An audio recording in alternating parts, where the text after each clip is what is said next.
விநாயகர் கோவிலுக்கு சென்றால் மக்கள் ஏன் தோப்புக்கரணம் போடுகிறார்கள் தெரியுமா? ஒரு நாள் கணேசர், அம்மா நான்ம மாமா வீட்டுக்கு செல்ல வேண்டும் என்று பார்வதி தேவியிடம் அடம் பிடித்தார். அம்மாவும் சிரித்துக்கொண்டு, சரி பிள்ளையா, சென்று வா என்று அனுமதி அளித்தார். மிகுந்த சந்தோஷத்தோடு கணேசர், விஷ்ணுவும் லட்சுமி தேவி இல்லத்திற்கு சென்றார். அவர்கள் அவரை கட்டி பிடித்து பல பல இனிப்புகளும் கொடுத்து பாசத்தோடு விளையாடச் செய்தனர்.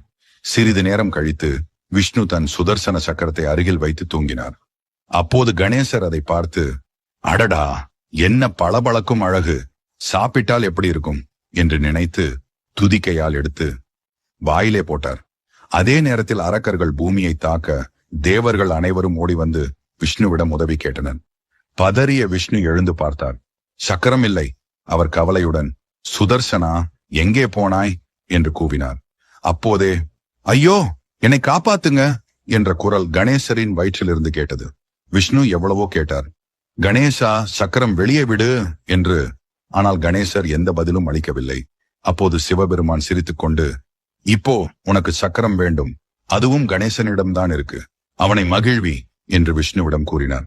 அதை கேட்ட விஷ்ணு கணேசர் சிரிக்க தோப்பு கரணம் போடத் தொடங்கினார்.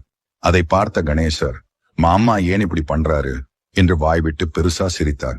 அவ்வளவு சிரித்ததால் இருமல் வந்து சக்கரம் வாயிலிருந்து வெளியே விழுந்தது.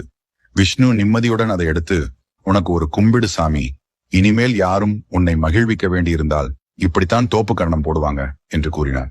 அதிலிருந்து விநாயகரின் அருளை பெற பக்தர்கள் தோப்பு கரணம் போடத் தொடங்கினர். Download ShareChat.